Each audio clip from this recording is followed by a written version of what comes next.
Hi! Hello guys! Kumusta? So, for today, Alex and I decided to go on a date. So, tara! G!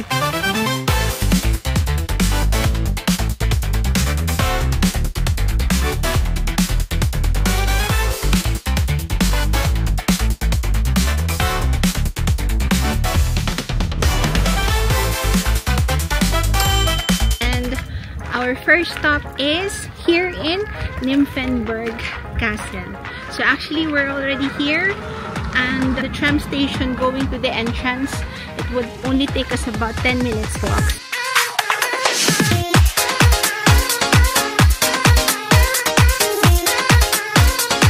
So nandito na kami ngayon sa Nymphenburg Palace.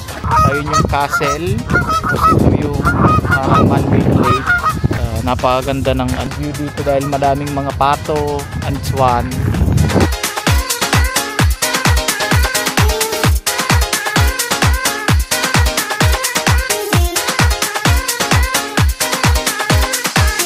Papasok na kami sa castle and papakita namin sa inyo kung ano yung itsura ng loob.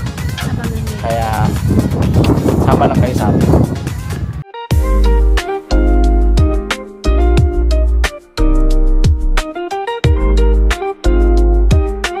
So we're currently here inside the palace. So we would just like to share with you yung sa tickets muna. We purchased it online. It only cost us 10 euros per person. Paalala lang, bawal ang backpack, mga camera na may flash, though pwede mag-video and picture. Bawal ang tripod. So currently we're just exploring what's inside this palace. So sobrang laki niya guys. So, tara!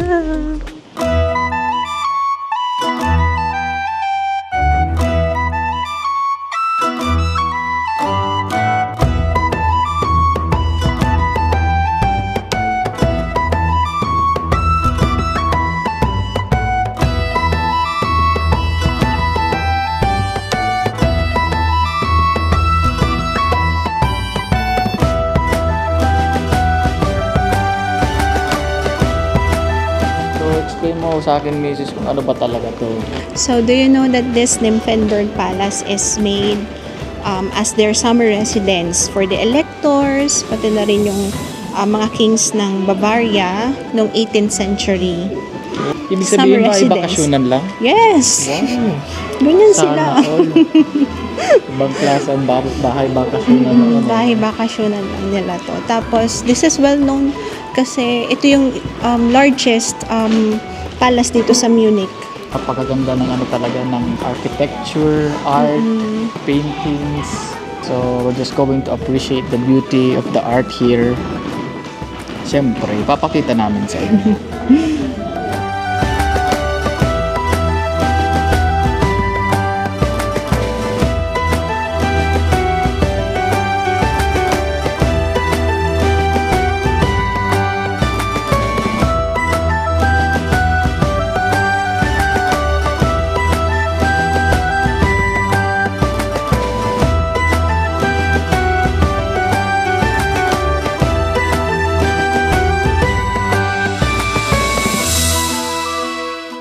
Alam mo ba kung sino yung mga babaeng nasa paintings na yan?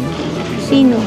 So, yan yung mga collection ni King Ludwig I na mga paintings ng mga magagandang babae. So, mga pinili yan ni King Ludwig I na i-painting from shoemaker to the daughter of king. So, iba-ibang klase ng status ng buhay.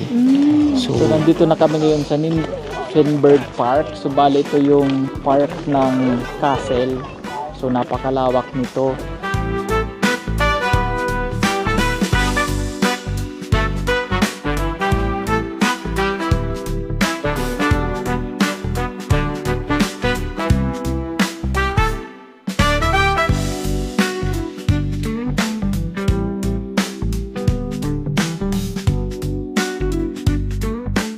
So there's one attraction that you can try here, this gondola ride over here. So it only costs 15 euros per person for a 30-minute gondola ride. So itry nyo yan.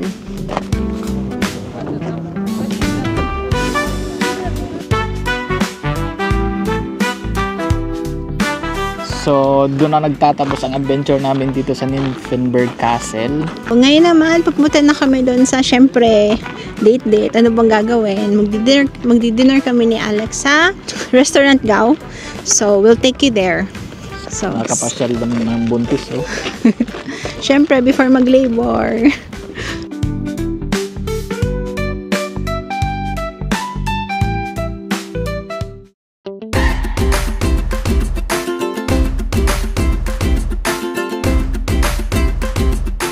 At boom, nandito na kami ngayon sa restaurant na kainan namin.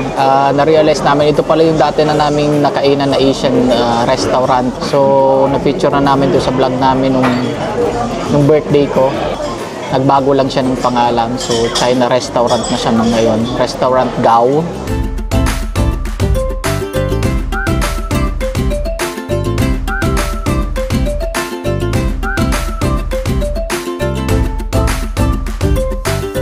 So, iinggitin lang namin kayo ng bahagya.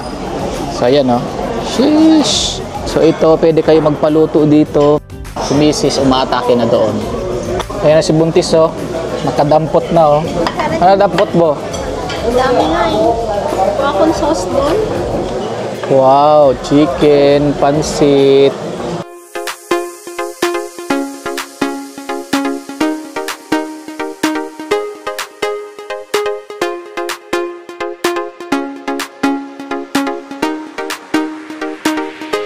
Tikbang ko. Hindi, sarap. Parang beef. Steak. At boom, ito second round na. After nung mga alat, matamis naman, dessert.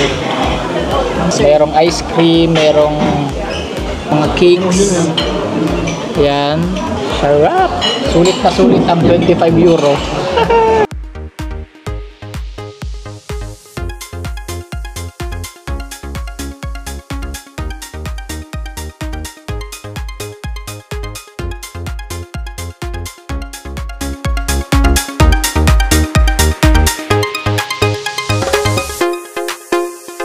Boom! Busog na naman nga kami ngayon.